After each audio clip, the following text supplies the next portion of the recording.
ปลาโตทรงยังเลยค่ะ สบายดีทุกคนยินดีต้อนรับเข้าสู่ช่องนาริต้าสาวผมยาวเด้อเปิดคลิปแบบอลังการแฮงเนาะเพราะว่าตอนนี้เฮาได้นั่งรถก๊อกๆตุ๊กๆเนาะเฮากำลังจะเดินทางไปหาเอื้อย FC หรือว่าเพิ่นเป็นเอื้อยหักที่ติดตามช่องเฮามาโดนเติบเลยเนาะตั้งแต่สมัยเฮาสั่งช่องใหม่ๆผ่านมาก็ 3-4 ปีแล้วหรือว่า4 ปีกว่าแล้วเนาะไปกับซะหน่อย2คน สบายดีแล้วก็ผมเมานี่นะ ผมข่อยนี่ที่ตลกแข่งเลยจ้ะโม กันนี่เพราะว่าเขานั่งรถจัมโบ้ รถตุ๊กๆมาบรรยากาศก็ดีเย็นเนาะเย็นแห้งเมื่อกี้นี้เขากายประตูไซมากับกายแคมคลองมาแต่จงมาถ่ายประทานซ้ำเดี๋ยวจะเอาบรรยากาศขึ้นให้เบิ่งเด้อเขาถ่ายในโทรศัพท์เอา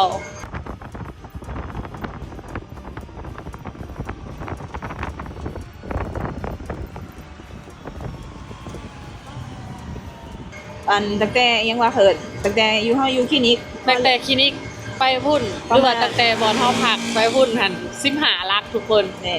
ค่าใช้จ่ายในการขี่ตุกๆกับประมาณแสนปลายนิดๆเดี๋ยวเรามาให้เบิ่งทางนำกันอิหยังเนี่ยเฮ้ย ก็เป็นคาสิโน อิหยังก็บ่แม่น ดี ห้องอิหยังแลนด์มาร์คแกนแลนด์มาร์คบ่อิหยัง ยังวะ โรงแรมยังอันนี้ถามอ้ายดู แลนด์มาร์คเมคอง แลนด์มาร์คแม่โคเฮ็ดคันเทียบเจปากเซกะแกน เรีย เนาะ นโฮเทลห้องเสียงนี้ยังไม่เคยมาเลยเนาะ เบิ่งซะหน่อยหนังคนละบอนะ เลิศเนาะ บรรยากาศดีแฮงทุกคนแนมเห็นทับฝั่งไทยพุ่นแม่นไก่จะหอดแล้วฮะ ติดกับน้องขายบ่ แม่นน้องคายกับอุดร เพราะน้องมาเขาขามไปไกลๆนี่เนาะ แม่น เขาเมื่อไทยเมื่ออุดรเมื่อน้องคายก็ขามไปทางเวียงเนาะพี่น้องมันยังไกล ไก่ง่าย รออยู่เวียง เดี๋ยวป้า ผม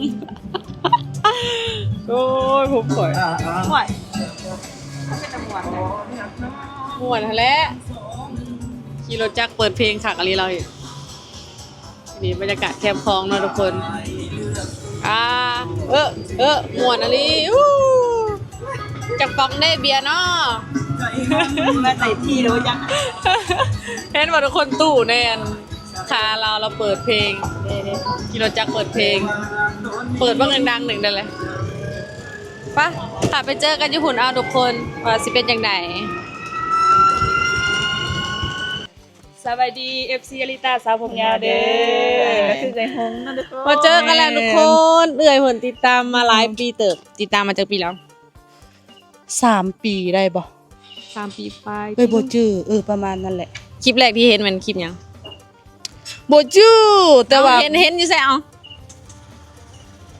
เห็นโตอยู่แถวๆบ้านสวนนี่แหละตอนแรกค่ะมันเด้งขึ้นมาเนาะเด้งขึ้นมาแล้วก็น้องคบกับเพิ่งอากอยนี่แหละ โดน เดี๋ยวหันเบิ่งแท้เบิ่งว่าใดบางมื้อที่น้องบ่ได้ลงคลิปหั่นน่ะแล้วก็ย้อนไปเบิ่งคลิปเก่าบางมื้อที่อันซุมเพิ่นแบบว่า บางมื้อที่แบบว่าซุมเพิ่นผิดกันหรือว่าอีหยังหั่นน่ะที่แบบเฮาหันบ่ฮู้เป็นหยังแบบคิดหั่นนะ เดี๋ยวน้ำจับ เขียนน้ำจ้ำบ่ ซะหน่อยคือกัน เป็นไง ส่งเกี่ยวข้าวเมื่อกี้เด็กก็เอ้ยก็แบบบู้น่ะเป็นหยังนะเอ้ย เป็น ฮู้ หยังเนาะสุดเจ้าคือถ่ายคลิปกันมันผิดกันบ่ แม่ จ้า นบ่แม่นผิดกันบ่ เพราะว่า นี่ เฮาติดตามในอัน YouTube แล้วเฮาก็ยังมาติดตามอันออนไลน์ในทาง แล้วก็ Facebook มาได้ อีกเนาะ เป็นเพื่อนกันอยู่ Facebook ทางซะหน่อยแล้วก็อาริตาแบบก็บ่ฮู้ว่าเป็นไผนะแบบหน้าขากพวกน้องใดเบิ่งอาริตาสาวผมยาวเพิ่งอากอย สาวน้อยคำศรี ผูกพันนี่เนาะ เบาสุกสาวตีบสาวอาบ่าวคำแสงน้องลัดสาวดอนวิกใหญ่เนาะผัวลาแล้วก็มีไผผู้หนึ่งอันสาวลิงลิงเนาะ ซาลิงลิง ก็ติดอันเบิ่งเบิดถูกทีมงานเลย เบิดถูกทีมงานเบิดถูกเครือข่ายว่าสิจ้า แม่นไปเข้าไปหอได้ เอ้ยเพิ่นหันส่งเครื่องส่งของมาให้หันหลายเถื่ออะไรได้ อืม ที่แรกหันฝากกระเป๋าไปให้เมตาแล้วก็ฝากเกิบมาให้อาริต้าแล้วก็สะน้อยเนาะก็ต้องขอบใจเอ้ยเพิ่นเนาะที่ติดตามมาโดนแล้วก็ได้เจอกันแล้วนะ มีแต่แบบเห็นกันแต่ในเฟซเนาะบัดเอื่อยเราลงมาเอียงวะเราลงมาปากเสกกับบริ มีอันส่งนะเฮาอยู่บ้านบ่ ไปอยู่ หรือว่า ตอนนั้นอาริตามาสวรรค์แต่สาวหน่อยไปบ้านบ่าวสุกตอนนั้น แบบมันสลับกัน บ่ ส ได้ ลั เจ บ อ กั กัน น แล้วบ่ได้เห็นกันจัก ก็เลย เทื่อ ว่าขึ้นมาหา จนมื้อนี้ได้เจอกันแล้ว ก็คิดว่าสิบ่ได้พ้อกันใดเพราะว่าเอ้ยหันบ่สบายอากาศหนาวแล้วก็อิหยังสิมากับพ่อก่อนหมู่เพราะว่าเพิ่นนั่นน่ะบ่แข็งแรง แต่ก็หั้นก็เริ่ม พิ่นกับผมยาวเลยทุกคน บ่ อันนี้ก็สาวผมอุ้ยสอดซ้ำ โจ้โมเบิ่งในคลิปแบบคืออวบๆเนาะ บ่ฮู้เป็นหยังมื้อนี้น่ะมันเป็นแบบฟูๆแต่ว่ามันเป็นน้ำหยัง จะกระสอดอยู่ว่าเมื่อกี้นี่สอดเท่าไหร่แล้วนี่ บ่แต่รู้สึกว่าอัน แบบว่า มื้อนี้หั่นน่ะเอ้ย ผิว ลูก แห้ มัน ง แบบแตกๆ อากาศเย็นและมันเกิดกระแสไฟฟ้าสถิตนะเมื่อกี้นี้เขาจับเจ้าสอดได้เหรอ แม่นใช่บ่ แน่นปะ เอ้ยก็บ่ฮู้ว่าเพิ่นเป็นน้ำหยัง อยู่กับไผนี่ แล้วอยู่กับอันผัวเอื้อยแล้วก็มีลูกสาวแล้วก็แม่เอื้อยแล้วก็เอื้อยแต่ว่าเอื้อยหันเพิ่นจะนอนอยู่โรงเรียนอยู่นี่บ่อนแม่เอ้ยเรียกก็อยู่ติดกันกับโรงเรียน ไกลๆด้วยเนาะ อยู่โรงเรียนหันจะมีห้องนอนอยู่หัน ว้า มีห้องนอนอยู่หันแล้วลูกสาว ใหญ่เพิ่น ก็นอนน้ำอันลูกเอ้ยก็นอนน้ำแม่เอ้ยแล้วนอนน้ำแม่ กวางควงดีเนาะเลยเนาะแบบสว่างเสวยเห็นนะ ก็นอนอยู่2คน อืม ลูกสาวเอ้ยเพิ่นก็บ่ได้ติดอะไรเพิ่นเป็นสาวเลยเด้ โดย นอนอยู่นำแม่ ลูกสาวจะปีแล้วก็ 12 เขาโรงเรียนอยู่นี่เลยบ่ แม่นเขาอยู่ โรงเรียนอย่างนั้นฮะ โรงเรียนวิลาถาวร ตะกี้เอ้ยเป็นคนแถวไหนจ้ะ เอ้ยเป็นคนอัน กำเนิด สวรรค์ หนาเท่าไหร่แล้วสวรรค์ เอ้ยก็บอกน้องว่าอายุสวรรค์เด้เอ้ยอยู่อันบ้านอุ้มน้ำคลองกับใกล้ๆปากซองนะคะนั่น อืม คนสวรรค์สองคนจะมาอยู่นครหลวงเนาะ เอ้ยเกิด ไม่อยู่จักปีเลย 4-5 ปีตั้งแต่โรงเรียนหลังนี้เปิด ตอนแรกเอ้ยก็เฮ็ดเวียกอยู่นี่แหละประมาณ2 ปีแล้วเอ้ยบ่สบาย อืม เอ้ยเป็นคนแข็งแรงแล้วก็ออกมาอันพรอยู่ห้องนี่แหละเลยเอ้ยก็มาขายออนไลน์ขายเครื่องน้ำเขาจากจีน โดย หลายอย่างเนาะแล้วก็ได้มาอาศัยอยู่เวียงเลยแบบพวกเอ้ยเด้จ้ะคนไทยใด พวกเอ้ยกับคนอันสวรรค์คือกันเพิ่นอยู่น้องนกเคียนเอ้ยหัน อ๋อแสดงว่า อยู่อยู่ใกล้ แต่งงานกันแล้วเขาจะมาอยู่นี่เห็นบ่ แม่นแต่งงานกันแล้วก็ไปไทยมาบ้านไปไทยมาบ้าน ส่งไปไทยในเฮ็ดเวียงหยัง อยู่ห้านอันขายขนม ขายขนมตอนน่ะก็ว่าหลายปีตอนนั้นเริ่มต้นเงินเดือนกับฮอดบ่หมื่น 10,000 บาท หมื่นปลายเนาะ แต่ตอนนั้นเอ้ยหันน่ะเป็นคนที่บ่แข็งแรงเอ้ยเป็นคนอันเอ้ยเป็นไทรอยด์เนาะตอนนั้นแต่ว่าตอนนี้ไปกวดก็บ่มีแล้ว คนเป็นไทรอยด์มันแบบสิเมื่อยง่าย เมื่อยง่ายพักผ่อนบ่เพียงพอหัวใจสั่ คัน น อันเบียร์อิหยังนี่ก็กินบ่ได้ได้คันแบบมื้อใดที่เฮานอนบ่พอหรือว่านอนดึกน่ะก็เมื่อย แบบเมื่อยง่ายว่าซั่นซะเลยมาอยู่นี่แล้วเอ้ยก็บ่สบายแล้วเอ้ยก็ออกมาพักผ่อนมา โดย ของตัวเอง ใครแน่น่ะบ่ในนี้ ก็พออยู่พอไปพอมาตะกี้หันเอ้ยเมื่อยได้เมื่อยเป็นตอนน้ำบิดน่ะนะแต่ว่าเดี๋ยวนี้ก็พอไปพอมา โดยนี่ได้มายามเพิ่นแล้วเนาะเมตตาเมตเด้อมายามเลยเด้อ ได้บังเอิญ บ้านส่วนใด ได้เห็นกันเซยเนาะไปหากจะไปสวรรค์ในเขตเฮายินดีตอนหับ ไป ยังบ่ทันเดนเวลาว่างเจอกันจักเถื่อเอื้อเพิ่นลงปากเซเมื่อกี้นี่ก็บ่ได้ ติ พ ด อ ตาม กั เบ่ น ทุกคนเลยอยู่ครอบค โด รัวย เบิ่งเอื้อยเพิ่นนั้นเตรียมไว้ให้ทำอีดว่าโอ้ไกลอลี ยังเมื่อเด้อ บ่อน มียังอีกได้ บ่อนเฮาอยู่กับมานี่หันใช้เวลาเกือบชั่วโมงหนึ่งเดมา เพราะว่าส่งรถติด อยู่คนละ น สน ำแม่นคนละสนพอ คนละสน เพิ่นจัดแจงไว้ถ่าเลยนะ ว่าอยู่นี่น้ำกูอยู่ปากเสเนาะ อยู่บนเซตอ่ะทั้งกระนาวเมื่อวานนี่ลมมื้อนี้หันมาลม อยู่ปากเสมีแต่11 11จะ2อยู่นี่19 เป็นไดเห็นตัวจริงสาว จริง ๆ แบบผู้น้อยแฮงผู้น้อยแล้ว แพ ก็ งหน่อย จ้อยเนาะงามตาแพงเนาะ นี่สาวหน่อยนี่ตัว บ่ จริง เฮาน้ำหน้าขึ้นสองนี่นี่เพิ่นพากิน แต่ว่าเบิ่งอยู่กล้องหันเป็นอวบๆอยู่ใด แม่ แต่ว่าน ตัวจริงหันจ้อย บอก แต่เบิ่งเอ้ยแม่ตอนนี้70โลตะกี้เอ้ย บ่ ก็ เบิ่ง จอดตะกี้เอ้ย50โลใดช่วงที่เอ้ยมาบ่สบายแล้วก็เมื่อยง่ายหั้นนะน้ำหนักหันขึ้นแบบว่าเฮาเฮ็ดเวียกบ่ได้เต็มที่นะคือแบบเมื่อยก็ได้พักแบบนี้ เฮามีแต่กินเฮาบ่ได้เคลื่อนไหวหยังหลาย แม่นคันออกกำลังกายหน่อยหนึงก็เมื่อย โดยใช่ลูกสาวเพิ่นอยู่บ่ ยาย่า มาหาเอ้ยนะแม่ย่า มาหาอลิต้านะแม่ สำเร็จกับหนอบ่ได้เป็นแม่ ๆ ได้ พา ทำ เอ เอง ง เขา เขา แล้ แล้ว ว ก็ ก็ แย่งลูกสาวเดี๋ยวดี อันเนี้ย เด้ จะเป็นข้าวดีตะแพงไอ้ดี เรียนที่มหนึ่ง คุณแม่เนาะ เงี้ยปอ คื นึ อง แม่ ก็คือพ่อ มหนึ่ง มหนึ่ง ใหญ่เป็นสาวแล้ว เห็นได้ ใคร แต่ จะว่าคือแพง เหมือนคือพ่อนำคือแม่นำสบายดีน้องย่า แต่เพงดิ จะเป็นขาวนะผู้ป้า ข้าวบ่เอื่อยดิต้า คนนั้นขาวเหลืองเลย เขาเลยเป็นคนผิวเขียว แล้วหงกับขาวขาวเจ้าคนขาวอันนี้จะมาเพิ่นไหนเจ้าอย่าๆเลยเจ้าว่าบ่คิดว่าสิได้ ยัง เห็ อน ยู่มหนึ่งวันนี้ เอาม.1ค่ะไป3เลยเนาะ คิดว่าสิบ่ได้เห็นกันแล้ว ได้เห็นกัน กับ เล บ่ ย สบายบ่มืนหูมืนตาอีกบัดจูน้องมาแล้วก็มางองมาแง่งหากินยามื้อนี้หั่นน้องหน่อยโทรมาหั่นได้ยินเสียงโทรศัพท์หั่นฟันเสียงโทรศัพท์นั่นน่ะมันแบบนอนมันแบบมันเพลียหั่นนะมันแบบเมายาหั่นน่ะมันเลยตื่นมาเห็นนั่นเอ้าซะหน่อยโทรมาคิดว่าเป็นอีหยังบ่หั่นนะหรือว่าสิ ลืมทางบ่หรือว่าลงทางบ่สิเนาะ ไปส่งขึ้นยนต์หั่นนะ โด เลย ยคิดว่าโอ้ยแล้วคือยังสิบ่ทันอันนั้นดอก เฮาไปกินข้าวปุ้นเฮาเลยว่าสิส่วนเจ้า ได้กินบ่ ได้กินแต่ว่า ไปหานจะว่าอันนั้น เขาได้ไปห่านอันนั้นห่านที่ว่ามีแต่ผู้ชายไม่หันเด้ เจลกับปุ่นเจลคิง ข้าวปุ้นแจวคิงอันหอมซอสอง มันเป็นแบบมันจะผู้ชายแบบ ผู้ชายเสิร์ฟ มีแต่มีแต่ผู้ชายบริการแล้วก็ในหันมีแต่ผู้หญิง เด็กยังมันสินะ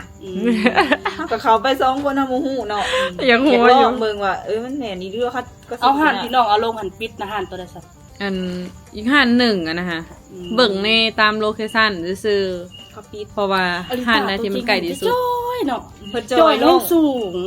จอยลงมันคือ ถ้าใส่เสือซองสอดในเสือทั้งเสือทั้งส่งซองสอดเพราะหนาวขี่ เลย น้ำรถ เป็น น้ำ ค ยั น งมา ขี่ห้อนตุ้ยและขี่ห้อน เพิ่นโตน้อยๆนึงนะเพิ่นทันจะจ่อยเพิ่นมาสูงอีกมันเป็นมาเพิ่น อย่างมากเมื่อกี้ คิ เด้ ว เนาะ ขอบ่ เขาจะทัก คิวว่าสิพาเขาครัว โดย เลยแบบขั้นเดือนสิเกียมไว้กับเกียมไว้ไรแล้วยันน้องอีกถ่ายคลิปทันยังหันนะ โดย ไปจอกไปจับ ไป เบิ่งกันนะ จัดไปซะ เริ่มเลย น้อยแต่ว่ากับไม่ได้มียังหลายไอ้เกียมไปนำแดดแล้วมา ขออนุญาตถ่ายน้ำเด้อ มาเล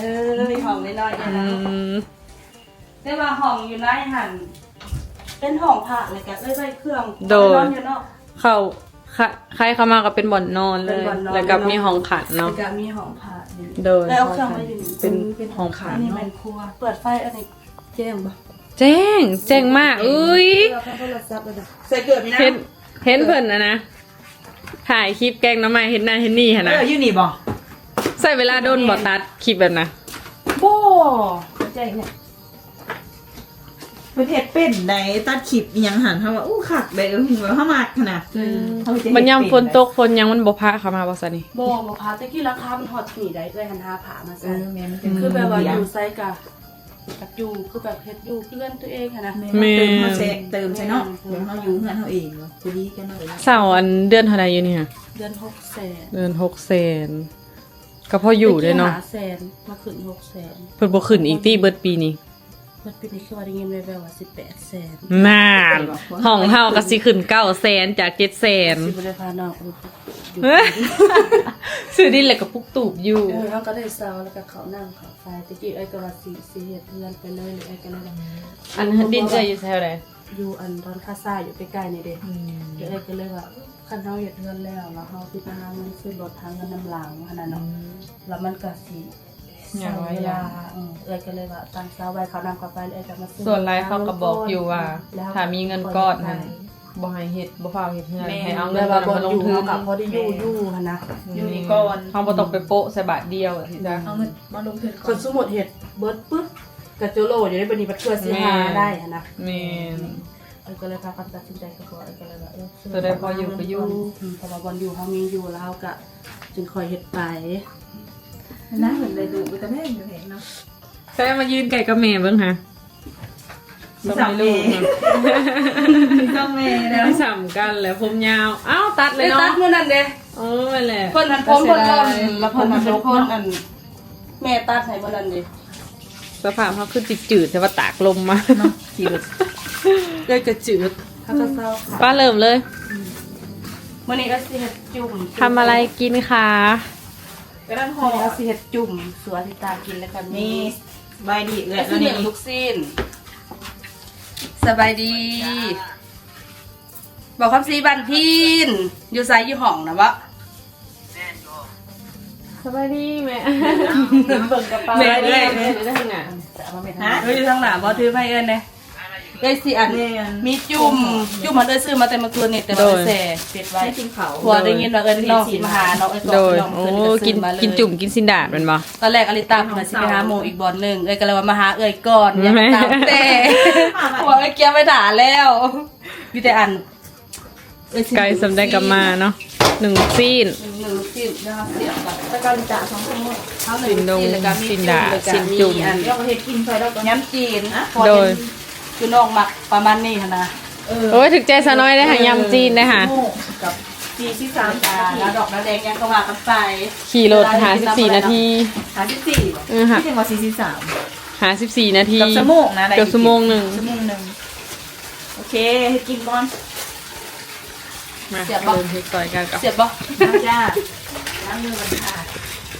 อันนี้เปิดค่อยๆเด้ออันน่ะปลายมีดถือเพิ่นนะแล้วมันอันนี้มันเสียบเอ้าเดี๋ยวใส่ผักตั้งใส่มันจึงหอม 1บ่ หนึ่งแล้วมาลาดเจียวอันนี้นะ แซ่บ เด้อมันจะคืออันลูกชิ้น สีไก่มันป่าตัวนี้มีไก่กับป่า เอ้ยหันหมักลูกชิ้นปลา ข่อยโอ้จะมาคือข่อยสีปลาของมาก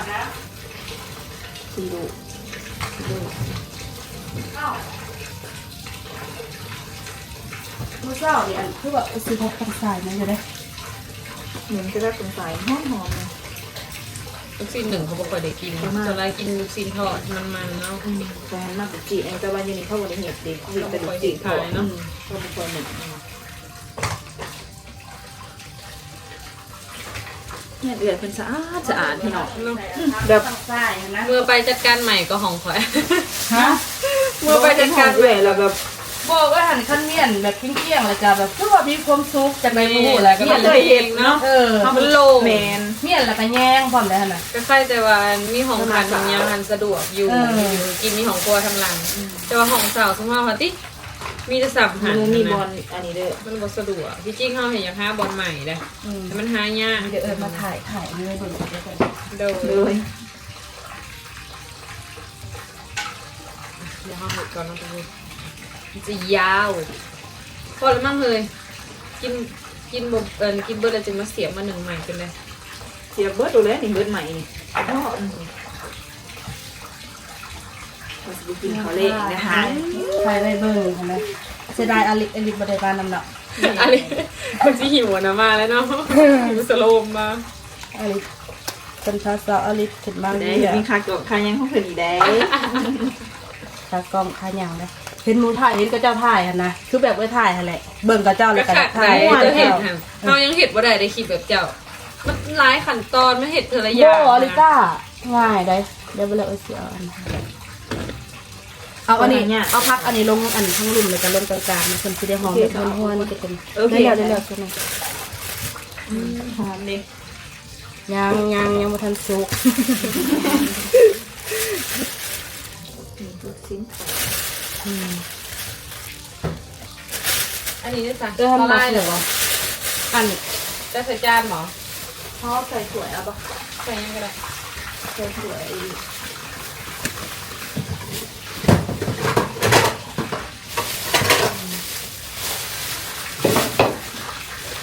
หมอดาดตัวนี้มี พู หม ด ด อ่ะต้องสีดาดบอกแต่ว่าต้นนี้หันเอ้ยเอาแต่ซีนเป็นซันทองนะมันด่างแล้วมันบ่มีน้ำมัน ติดหมอเนาะ จะเอาไปซื้อหยกโป้มาอยู่ได้เขาสิเฮ็ดแบบกินก็ได้ อัน หรือว่าเขากินอันนี้ไปแล้วก็เอาตัวหยกโป้ลงก็ได้ นี้มันจะโปะ ติดมันหมอ สวนนะอีกตายอยู่ บ่เอาใส่สวนบ่หมักบ่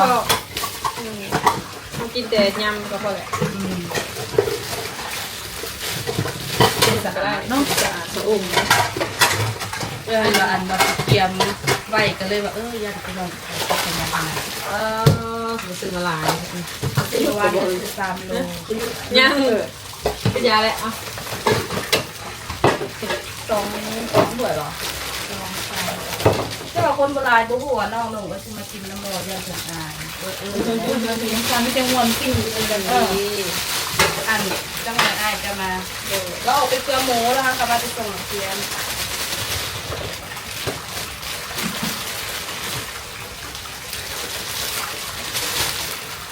สารมันได้กินหอมแหละ หิวแล้วเนาะ หิวแหละ อันมื้อนี้บ่ได้ไปหาเลยหมกบักเดี๋ยวเรามื้ออื่นมื้อนี้ไปนอนอยู่พุ่นอีกแล้วจ้ะมื้ออื่นมาหาหมก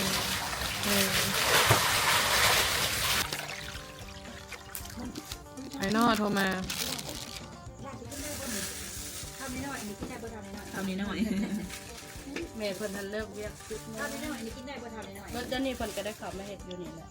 พอได้อยู่น้ำลูกนะเพิ่นเลิกเด้อเดี๋ยวนี้ บอกยังเนตี้ ฮะ บอกยังเนตี้ สบายดี เห็นว่าใครนี่ สบายดีเพิ่นอากอย โดยไปเจอกันแล้วเน้องวันนี้เนาะ ใครนี่เจ้าหูจักเร็วว่าใครนี่ ถ้าจะว่าค่อยฟังดิ เอ้ยยังเอา เซ็ตบูจือ เอ้ยยังก็อีก เอ้ยยัง เอ้ยค ว่า ขัน อยู่คำ เอ้ยขันคำบอกจะ เกยโฮมคำ เอ้ยหงค ำเอ้ยคงค ำเอ้ยขันคำ แล้ว ำเขาบอกกันแล้วเนาะ เนียนตอนเขาโทรหา เจอน้องเขารู้จักข้างเจอ ผีก๊อก ลิ ก๊ ตา อก เก่งแฮงเด้อไปละครหลวง ขี่รถจักรเอง ขี่รถจักร พี่ก็กรอบ แบบว่าเป็นผู้หญิงที่แบบว่าญาติยังไงนะ ที่กอกๆมาเมื่อกี้นี่เท่าไหร่ 119,000 รถกอกๆนี่ยังบ่เคยขึ้น มาแต่ใช่ แต่ไปตาขึ้นม่วน มาแต่วิวมอแม่พระขาว ผาขาวใกล้แถวอัน ชั่วโมงหนึง ตอนเขาโทรหาเขาขี่รถก๊อกก๊อกจะบ่หับตอนน่ะจะเห็นยัง ถามน้ เห็นยังแน่มือนี้ ำไปบังเขา อันเข้า อันนี้น้องเคยเอ้ย พอนั่งนี่แหละ มามา พอเท่านี้หน่อย ไม่บ่ เป็นตาฮิปได้พอเนาะ ได้พอแต่ว่า เอ้ยเพิ่นเลี้ยง นี่คือป้าตุปูติปีนี่ เขา คือ แรง ป้า คือพอเนาะ มา2 คน แล้วแม่เอ้ยได้กบมากินไหมกบกิน เดี๋ยวอยากเกินแล้วก็ไป จะกินข้าวกับหยัง ปิ่งปลานิ่ง โอ้มาโชว์เนาะปิ่งปลานินแล้วกันยังอีก ปลากระซังนี่เขาบอกว่าปั้นปลานิ่ง ปันปลานินกระแซ่บแหละ เอาที่ไหมยำจีนแสบเด้ ปลาตุ้งซะ โดยอ่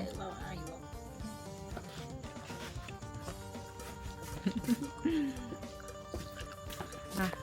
เริ่มกันเลยเนาะทุกคน บรรยากาศ บรรยากาศดีมาก เนียน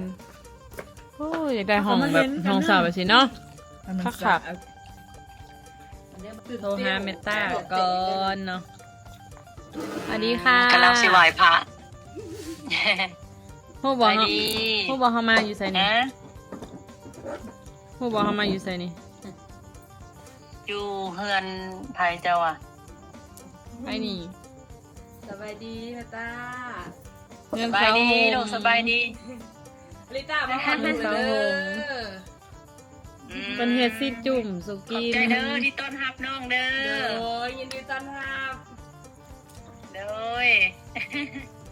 เดี๋ยวลงไปสวรรค์เขตเดี๋ยวฮอนตอนหับคืนเด้อผลิตบ้านสวน อย่าไปขึ้นอัน มีโอกาสมาเด้อลูกเด้อ ลิง มายามบ้าน เจ็ตสกี สวน อ่ะ เด้อลูกเด้อ เราอะมายามบ้านสวนเด้อ โดยไปอยากไปอยู่เอาไปเพื่อนเบิ่งรู้ทันขนาดนอนเบิ่งอยู่ที่น่ะแบบในความรู้สึกแบบว่าคือว่ามีความสุขแบบว่าในสิ่งแวดล้อมอย่างคือว่าเขาอยู่ในสิ่งแวดล้อมนั่นนะแบบเวลา คือว่าเขาอยู่จุดนั้นเนาะ เบิ่งแล้วก็มีความสุขแต่ละมือหันเบิ่งบางเทื่อ นี่เด้อันนี้คุณแม่ คือลงคลิปเนาะ แม่ สบายดี สบายดี ไม่เจอก็ไม่ต่าง สำกันบอก ขอบใจเด้อที่ต้อนรับบุกสัตว์ค่ะเอา ไม่ต่างจักตีไม่ต่างซื้อสีกัน อายุซื้อสีกันก็ไม่ต่าง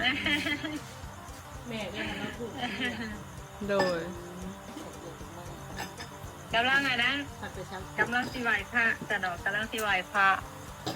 โอเค กำลังสิน ฮ อ อน ดแล้ว อากาศหนาวหลาย อยู่นี่ก็เย็น อากาศหนาว อย่าฟ้าว มาให้เบิ่งซื้อ เออตอนนี้1ลูซีน มาอ่านสวัสดีอ่ะ สวัสดีอ้ายนี่ทุกคน โอ้คือจ่อยลงเนาะเดี๋ยวนี้เนาะหุ่นดีขึ้นไหนนี่ อยากลายไม่ได้ปักโคน 1แล้วแหละ จับ ชิม เจียวแซ่บเนาะ แน่ออกมาจะไป ข้าวจังซ้าย จะใครอยู่ไหนอ่ะ มาอุ้ยเถอะ เราเอามากินเขา หน่อยนักเลยสิเลยสิเลยลองกินนั้น จะได้ แซ่ แบบ บหนึ่งส่วนเรากินแต่แบบทอดครอบตึ้งหนึ่งก็แซ่บได้ดีเลยสุขภาพ แม่มันบริมีน้ำ มั มัน นมัน พอเห็นมักตัวนี้อยู่แล้ว ก็เห็นหมักอันลูกชิ้นปลาแต่ว่าไอ้ลูกชิ้นไก่แต่ว่าลูกชิ้นปลามันคนเลย อันนี้เป็นลูกศิษย์ยัง ลูกชิ้นไก่กับลูกชิ้นปลา ปนกัน ก็จะได้กินแต่ตัวนี้แบบนี้ เอาตัวเคียดบอก นี่ อันนี้น่าจะไก่ อันนี้ปลาขาว ปลามันจะเป็นใสๆหรอกขาว นี่ไก่นี่ปลา เพลงจอกเจ้าอยู่นี่ ๆแซ่บ เพลงมานั่งอยู่ข้างเขาก็ได้แต่บะอุ่ยนะ เดี๋ยวสามีมาเลยเนาะอ่านเพิ่นมาแล้ว สบายดียังเกาะ ไอ้เพลง ไอเท่ง เกินอย่างเงี้ย ไอเท่งกับหง ถึงได้มาเป็นน้องยาย่า คือผอแห้งเนาะ คือปลาเลย คือแม่คือพ่อคือเบอร์สอง กำลังกินปลา แล้วสิเทิงนี่บ่แหละเอายับ เป็นซองหมอบ่ คือว่ายับมาเป็นกลาง ไอ้หมอหนึ่งบอก ถึงหัวกัน เอาหมอมาแม่อยู่ห้องตัวเสียบตัวนี้ไปพุ่นแล้วคอยเอาหมอมา อันนี้บอก โดไม่ทำหมอตะกอน กินเบิ้งอากาศเย็นๆพอดีเนาะ เขาก็บรรยากาศ ต้องขอบใจอ้ายแม่ๆน้องๆเด้อที่ตอนหับเด้อ กินกันได้นานแค่ เดี๋ยวเมื่อสวรรค์เขตเดี๋ยวตอนหับกับไปลินบันสวนไปขี่เจ็ตสกีเนาะคันจะเมื่อส่วงส่วงอันถ่ายเดือนหนาวแล้วเนาะเย็นแล้วเนาะสิได้ลินอยู่บ่น้ำ ไปใช้น้องก็เย็น เย็น ไป ได้ อ ไหม ยู่นั่นลงออกไปชวนมันก็เย็นเลยนะ เย็นอยู่สวนหันปกติก็เย็นอยู่แล้วไปอยู่แถวไก่น้องไก่ยังหันแห้งเย็น อยู่สวรรค์นั่นลมจนตูกปีด นั่นแหละ ก้าวของหมอเลยจ้ะ ลมแห้งอยู่ เด็ดๆอันนั้น มาเด้อมากินน้ำกันเด้อ ครับปักเป็นในบ่อต่อไปป่ะ ครับ เอาเสียบมาคือเลยเนี่ย โอเคขอบใจเด้อที่ตอนหับเด้อ ยินดีต้อนรับ พากันกินอิ่มแล้วเนาะแซ่บมีแต่สิปิดคลิปไว้ก็นอนเลยพากันนั่งลิ้นนั่งกินอยู่นี่แหละแต่ค่ากลับอ้ายเพิ่นสิไปส่งเนาะ แม่ ห่างแต่นี้ไปบ่15 ลัก 16 ลักพุ่นแหละ รถเกือบชั่วโมง แม่นแต่ถ้าอยู่บ้านเฮาหัน15 ลักก็15 นาทีเด้แต่ว่าอยู่ในเมืองมันหลายซอยหลายหยังเนาะรถติดอีกก็เลยว่าใช้เวลาโดนบัดบ้านเฮาเป็นทางโลงมีแต่เฮาสิขออนุญาตปิดคลิปก็เด้อทุกคนฝากทุกคนกดไลค์กดแชร์กด ติดตามอลิตาสาวผมยาวเลยเด้อ แล้วก็ที่สำคัญฝากเบิ่ง เบิ่ง โฆษณา อันแหละ ไก่ยังอีกเลยหมดเลย เอาจะหมักเบิ่งคลิปเด้จื่ออยู่บ่เขาเว้า คลิปนี้เขา ส่วนหลายเฮา ว่า มา คัน เว้า อ ห อ ยัง กกล้องเลยมันขึ้นบ่ออก จะเป็นคอยทำยินเดี๋ยวมันเลือกเดี๋ยวเขาตื่นเต้นแล้วมันบอกว่าออก ฝากเบิ่งโฆษณาให้อลิต้าหน่อยเด้อบ๊ายบายทุกคน